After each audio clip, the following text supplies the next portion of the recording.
Join me as I dive into the surprising reasons why Lia Thomas isn't heading to the Olympics and what this means for women's sports. Lia Thomas, the University of Pennsylvania swimmer who has been making waves in the collegiate swimming world, has announced that she won't be pursuing the Olympics. This is a shocking turn of events, especially considering her remarkable talent and the significance of her journey as a transgender athlete in women's sports. The presence of transgender athletes in women's sports has been a topic of intense debate, with many arguing that it's unfair for biological males to compete against biological females. It's an issue that has sparked heated discussions about identity, equality, and fairness in competition. Female athletes like Selena Soleil and Chelsea Mitchell have spoken out against competing against transgender athletes, citing concerns about the physical advantages that biological males possess. Meanwhile, advocates for transgender athletes have argued that these individuals have a right to compete as the gender they identify with. The controversy has led to calls for policymakers to re-examine the rules and regulations governing transgender athlete participation.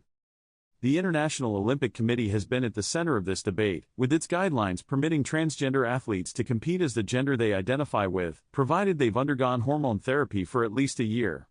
However, many argue that this policy doesn't go far enough in ensuring fair competition. The debate has sparked emotions on both sides, with some accusing critics of being transphobic, while others argue that the integrity of women's sports is at stake.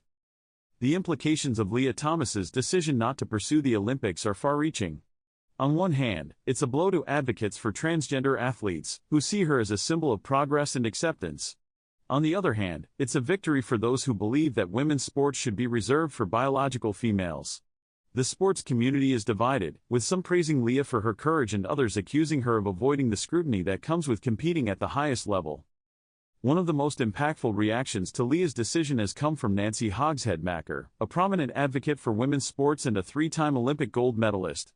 She's been vocal about the need for policymakers to protect the integrity of women's sports, and has argued that Lia's decision is a clear indication that the system is broken. Her statement sparked a wave of reactions, with many praising her for speaking truth to power. What's clear is that Lia Thomas's decision has sent shockwaves through the sports world. Her choice not to pursue the Olympics is a significant moment in the ongoing debate about fairness in competition. While some will see it as a step backward for transgender athletes, others will hail it as a victory for women's sports. One thing is certain, this debate is far from over, and the implications of Lia's decision will be felt for years to come. Thanks for watching, and don't forget to share your thoughts in the comments about the future of women's sports. Be sure to check out my other videos on related topics, and let's keep the conversation going.